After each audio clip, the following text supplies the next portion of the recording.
Imagine you're enjoying a delicious piece of barbecued pork ribs at a large party, completely unaware that this meal could contain the most horrifying secret in Canadian history. From 1980 to 2002, over 60 women vanished without a trace in Vancouver. A seemingly harmless man, a pig farmer, hid gruesome crimes right on his own farm. In 2004, Canadian health officials had to issue an official warning. The pork from this farm was not simply just pork. The most terrifying question remains: did those who ate meat from this farm know what they were consuming? Welcome to the Case Files, where we explore the most shocking and mysterious cases in world criminal history. Today, we're diving deep into one of the most haunting and complex cases ever recorded in Canada, a story about society's indifference, discrimination against the vulnerable, and a killer who turned his profession into the perfect tool to conceal his crimes. In this episode, we're taking a deep dive into the infamous case of the pig farm killer, Robert Pickton, the most notorious serial killer in Canadian history. The case of a butcher who turned his pig farm into a graveyard for dozens of women over more than 20 years, and the story of how the justice system failed to protect the most vulnerable people in society. Early days that shaped a monster. Robert William Pickton was born on October 24, 1949, in Port Coquitlam, east of Vancouver, into a well-known pig farming family. The Pickton family's nearly 7-hectare farm had been operated for 3 generations, making them a familiar name in the local community. This family was not only known for their wealth, but also had good relationships with both police and local politicians, an important factor that would influence the concealment of crimes later on. Robert was the second son in a family of 3 children, along with his older brother Dave and younger sister Linda. But behind the facade of a successful farming family was a cruel reality that few knew. Robert's parents, Leonard and Louise Pickton, were completely focused on running the farm business, to the point of completely neglecting to care for their children. Robert and his brother Dave received a haunting nickname from their classmates: stinking pigs. The smell of pig manure and pig feed stuck on the 2 brothers made them constant targets of bullying at school. No one wanted to sit near them. They were completely isolated. Even the brothers would often skip school, pretending to go to school, then sneaking back home to hide under the bed until school was out. The fateful shock: death of his best friend. When Robert was 11 years old, he did something that few children his age could do. He took all his meager savings to buy a calf and treated it as his closest friend. Every day after school, Robert would rush back to the farm to feed the calf, caring for it as thoroughly as possible. This may have been the first time in Robert's life that he felt real love and connection with any creature. The calf had become the only source of comfort in the lonely and bullied boy's life.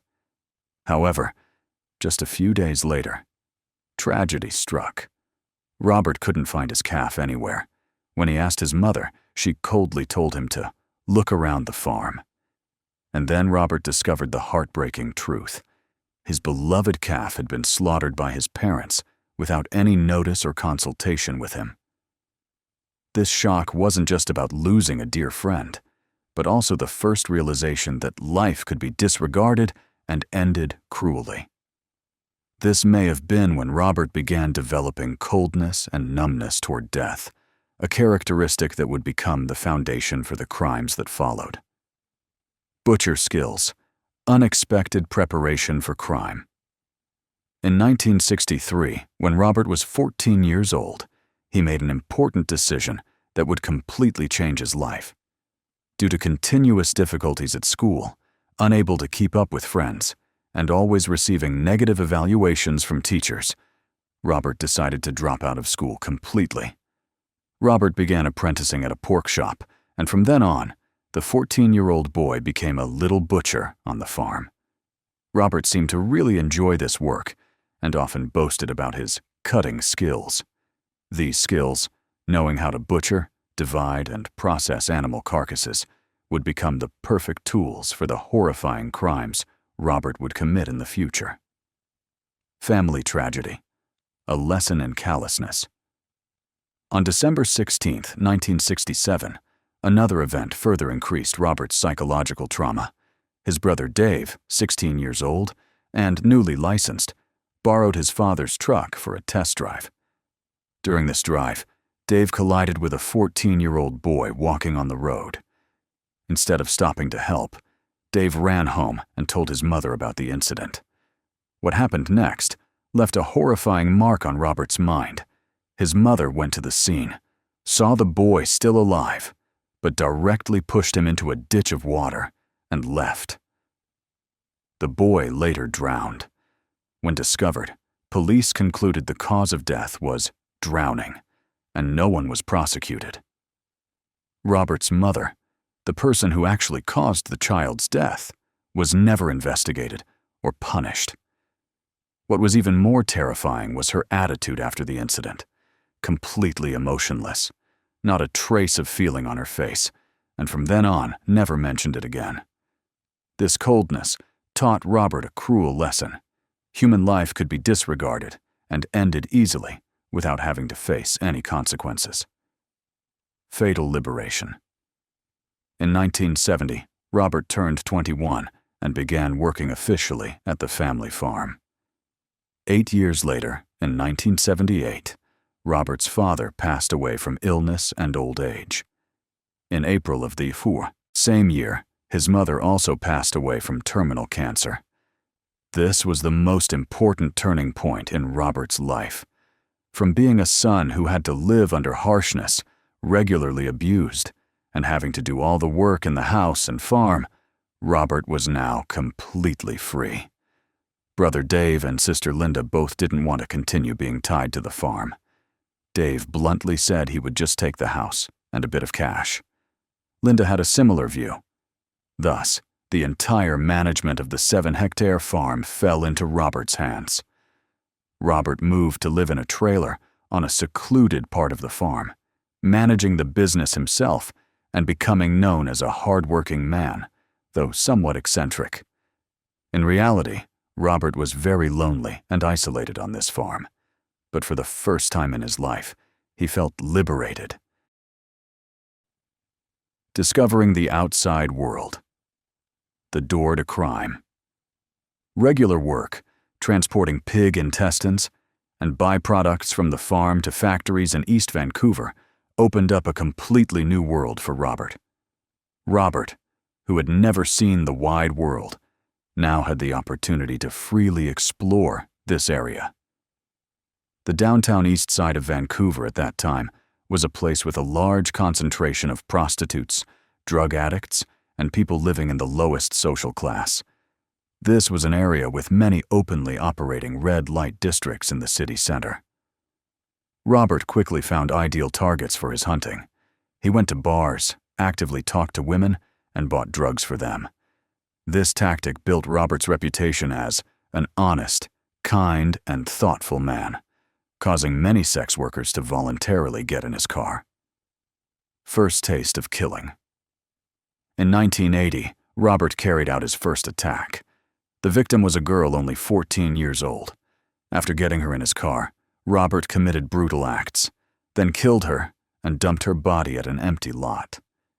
This was the turning point from a seemingly odd man into a cold-blooded killer. Robert had discovered his ultimate pleasure, killing people. And from then on, for nearly 10 years, sex workers continuously disappeared in Vancouver. The fatal indifference of the system. Families of the missing girls continuously reported to police requesting searches. In 1987, the Royal Canadian Mounted Police was forced to investigate due to pressure from the victims' families. However, the police response showed horrifying discrimination and indifference. They concluded that these girls often had no fixed residence, no friends, and many used fake names.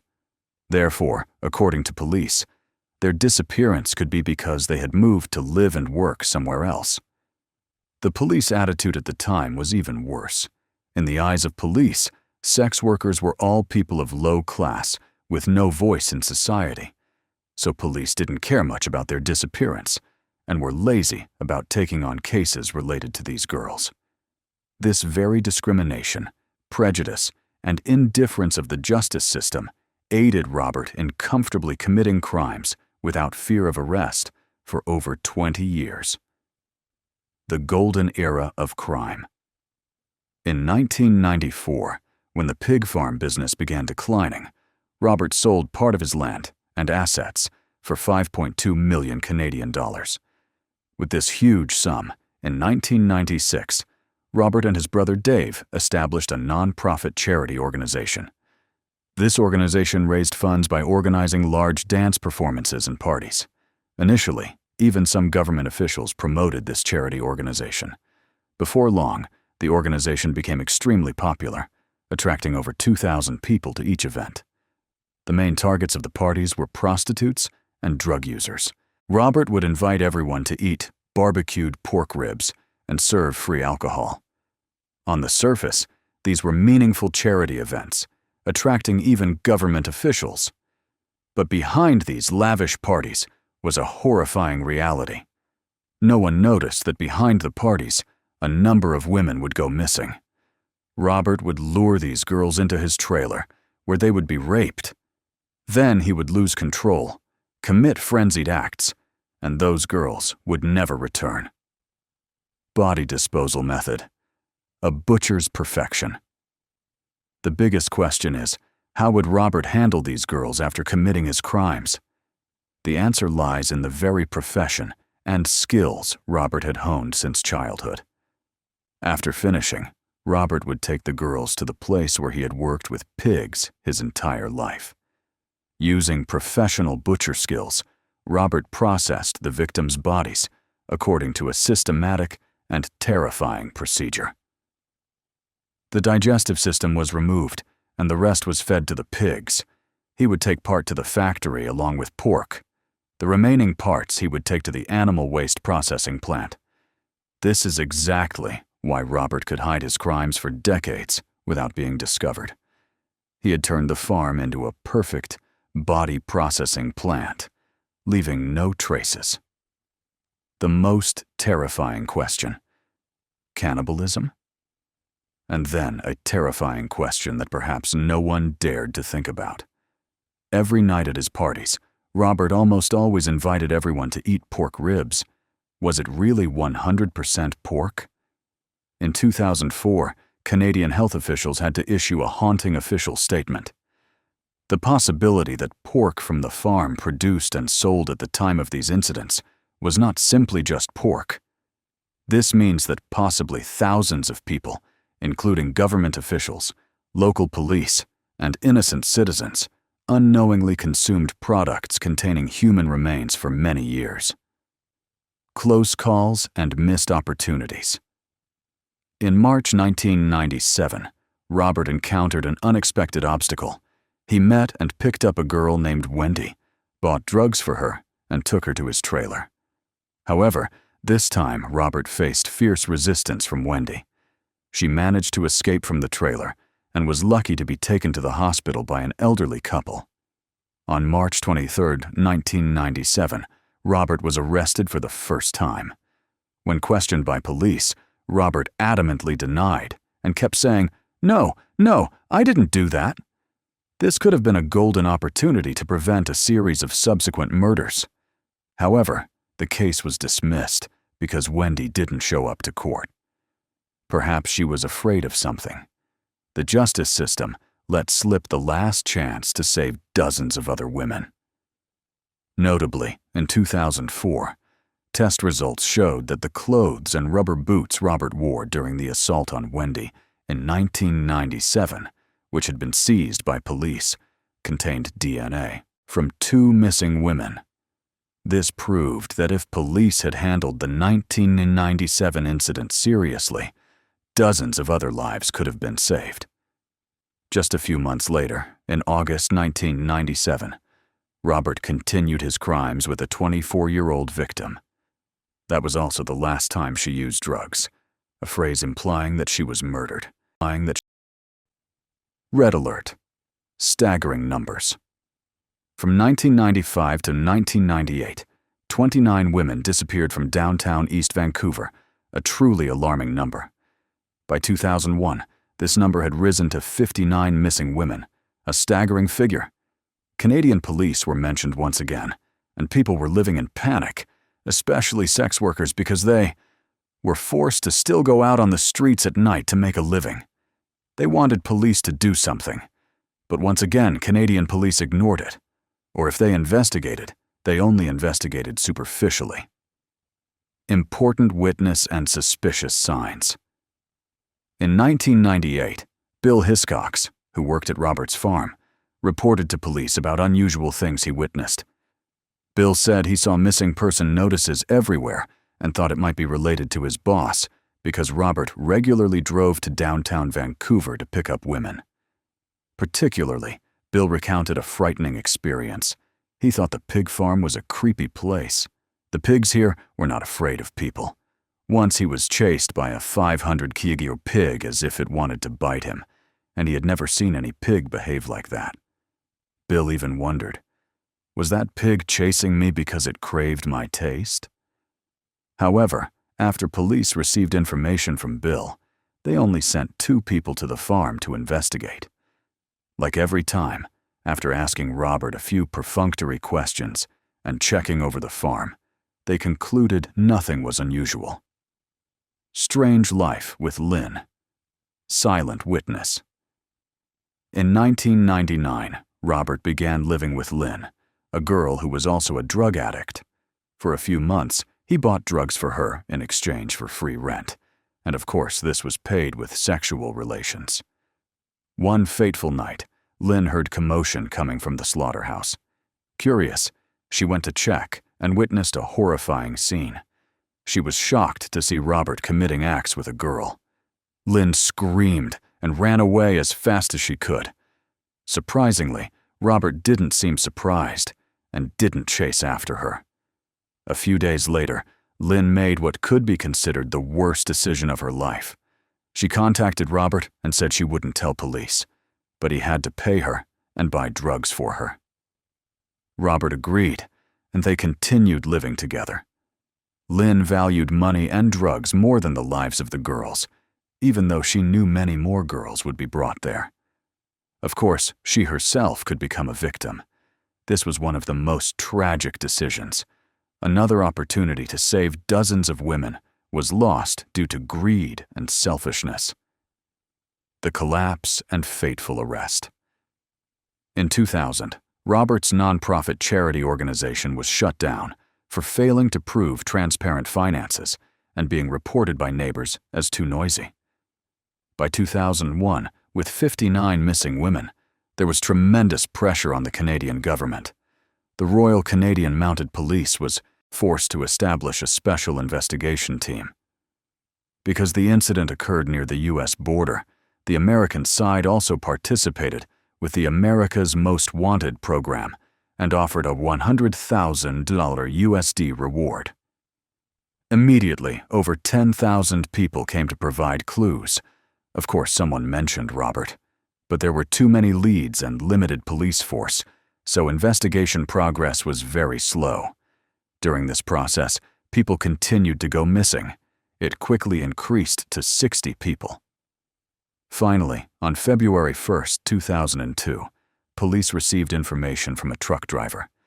He called police and said he was working for Robert at the farm and had seen illegal weapons there. This allowed police to obtain a legal warrant to search the farm. Historic search and first evidence. Police came to search the farm and Robert's residence. Although they didn't find illegal weapons, an investigator happened to see an asthma inhaler belonging to a girl named Serena, and this was enough to arrest Robert. When news of Robert's arrest was announced, the media exploded, surrounding the farm to get more important information. Police continued searching and quickly found the camping trailer with traces of Mona Wilson. and they also discovered her in a container outside the truck. This was the beginning of the largest investigation in Canadian history. Investigation costs reached nearly 70 million CAD, over 1,200 billion VND. Police seized 600,000 pieces of evidence and took 200,000 DNA samples. They had to sift through 383,000 cubic meters of soil to search for human remains. 11-hour interrogation and the killer's steady psychology. Robert was interrogated for 11 hours straight. He denied everything police accused him of, even putting his feet up on the chair, as if to show police he was very comfortable. When shown photos of the victims, he showed not the slightest emotion. His psychology was very solid. Particularly when asked about Mona Wilson, Robert calmly replied, "She was very beautiful, but I don't know anything about her." Even lie detector tests couldn't detect anything, because his every word and psychology were extremely certain, a typical characteristic of a complete psychopath. Undercover officer and shocking confession. After 11 hours of unsuccessful interrogation, they decided to change tactics. Police put Robert with an undercover officer posing as a criminal to see if he would say anything to this cellmate. This process really took a lot of time to become acquainted and gain Robert's trust. Finally, Robert began bragging about dealing with these women. Robert's confession shocked even experienced investigators. He said being caught was due to his carelessness and sloppiness, and he was truly angry that he had only dealt with 49 women. His goal was more, maybe 50 people, 60 people, 70 or 80, for example. Robert didn't regret killing people at all, but only regretted that he didn't reach nice round numbers. He even boasted that he did better than criminals in America, because their achievement was only 42 people. Dehumanizing language and brutal methods. In conversations with the undercover officer, Robert frequently called the victims zombies. He viewed these women as objects, trophies like the pigs in his pen. Robert described in detail the method of handling victims, taking them to the area to be fed to pigs, the rest thrown into the animal waste processing area. In some cases, he injected anticoagulants into victims, lying that it was drugs. In other cases, he stabbed the women to death. Series of charges. Based on evidence obtained, police began charging Robert in stages. February 22, 2002. Robert was charged with dealing with Serena Abotswe and Mona Wilson. April 2002. Police had enough evidence to charge him with Jacqueline McDonnell, Diane Rock, and Heather Bottomley. May 2002.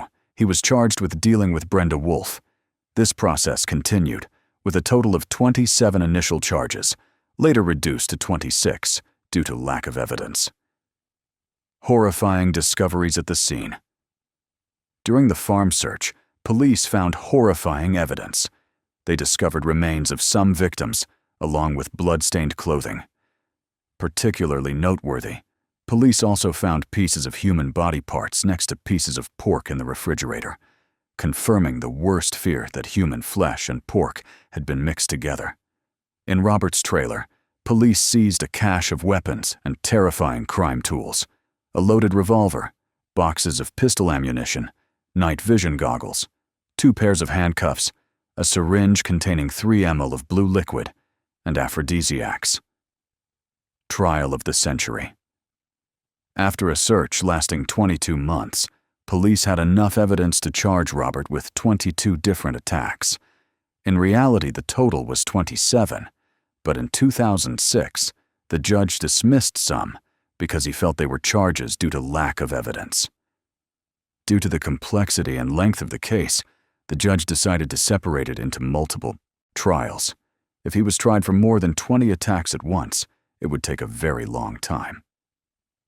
On January 22, 2007, at the Supreme Court, Robert was tried for 6 attacks with victims: Marnie Frey, Serena Abotswe, Mona Wilson, Andrea Josbury, Brenda Wolfe, and Georgina Papa. However, he did not plead guilty to all 6 charges. Historic verdict. The trial ended on November 26, 2007, and the jury deliberated for 2 weeks. On December 9, 2007, the court sentenced Robert to life in prison for 25 years. This was also the maximum sentence in Canada.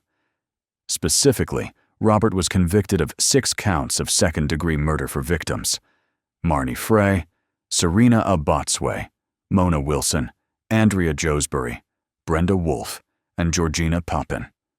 Although initially charged with first-degree murder, a more serious crime, the jury concluded Robert only committed second-degree murder. Notably, Robert received a life sentence, having to serve at least 25 years before being considered for parole. This is the maximum penalty for second-degree murder and equivalent to the sentence for first-degree murder. The remaining 20 cases, controversial decision. However, a highly controversial decision was made in August 2010. Prosecution of Robert for 20 other murder charges was suspended. Canadian authorities gave the reason that any additional conviction could not increase the sentence Robert Pickton had already received. This decision created mixed reactions from victims' families. Some expressed deep disappointment that Robert Pickton would not face punishment for 20 other murders he was accused of. They felt justice had not been fully served, and other victims were not officially recognized. However, some other families felt relieved because the horrifying and painful details of the cases would not be exposed to the public in court, helping them avoid having to go through additional suffering. Belated apology from police. Severely criticized for not seriously considering the disappearance of many women, Vancouver police finally had to publicly apologize to victims' families at a 2010 press conference for not catching Robert sooner. In December 2012, the Missing Women Commission issued an important report. The report affirmed that Canadian police must bear part of the responsibility for this incident, because police indifference and incompetence led to this chain of events. Along with that was social prejudice against sex workers, drug users, and Indigenous women. All final years in prison. Meanwhile, Robert continued living in prison and was transferred to Port Coquitlam Institution in Quebec. There, he lived comfortably without a trace of remorse. Robert even published his own autobiography in prison. People say it was secretly taken out of prison and then published and sold on the market, but because its content outraged public opinion, it was ultimately recalled. Robert's writing an autobiography and trying to profit from his crimes greatly angered Canadian public opinion. Death in prison, end of a monster. On May 19, 2024, Robert Pickton, 74 years old, was attacked by another inmate at Port Coquitlam Institution in Quebec. The attacker, Martin Charest, 51 years old, stabbed Pickton in the head with a handle like a broken broomstick. After the attack, Robert was taken to the hospital in critical condition and required life support.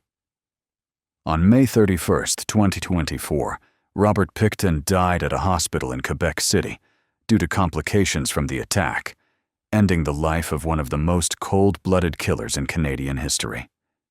Notably, in September 2025, Martin Charest pleaded guilty and declared to the court that he killed Pickton for the victims. Charest said he wanted to bring justice to the women Pickton had murdered. Robert's death could be seen by many as justice served after what he had done. But at the same time, it also means that the secrets about the fate of many other victims may remain forever unknown. Controversy over evidence destruction. A major controversial issue today is that the RCMP, Royal Canadian Mounted Police, wants to destroy over 14,000 pieces of evidence from Pickton's farm. In 2023, the RCMP requested court permission to destroy this evidence, citing prohibitive storage costs and no remaining investigative value. However, victims' families and advocacy organizations strongly opposed this. They argued that many questions remain unanswered about the fate of other victims, and destroying evidence would mean they could never find answers. In November 2024, the British Columbia court allowed police to apply to destroy evidence, causing a wave of strong protests from the community and victims' families. This legal battle continues to this day. Conclusion. The Robert Pickton case is not simply the story of a cold-blooded and cruel killer. This is a social tragedy, a painful wake-up call about what can happen when we leave behind the most vulnerable people in society. From a bullied and isolated boy, Robert Pickton became one of the most horrific serial killers in history. But even more terrifying is that he was able to operate for over 20 years without being discovered, thanks to the indifference and discrimination of the justice system toward the victims. Over 60 women disappeared, and Robert confessed to killing 49 of them. These are not just cold statistics, but 49 lives, 49 stories, 49 shattered families. Each victim had a name, had dreams, had people who loved them. Marnie Fry, Serena Abbotsway, Mona Wilson, Andrea Josbury, Brenda Wolfe, Georgina Pepin, and all the other victims. They weren't just prostitutes or drug addicts, as society at that time called them. They were daughters, mothers, sisters to someone. They were human beings with full emotions and the right to live. This case reminds us that when we look down upon, discriminate against, or are indifferent to any group of people in society, we are creating gaps where crime can hide. Our indifference can become accomplices to killers. Robert Pickton's death in May 2024 ended the story of a killer, but the lessons from this case remain fully relevant. We must ensure that every life has value, regardless of background, occupation, or circumstances.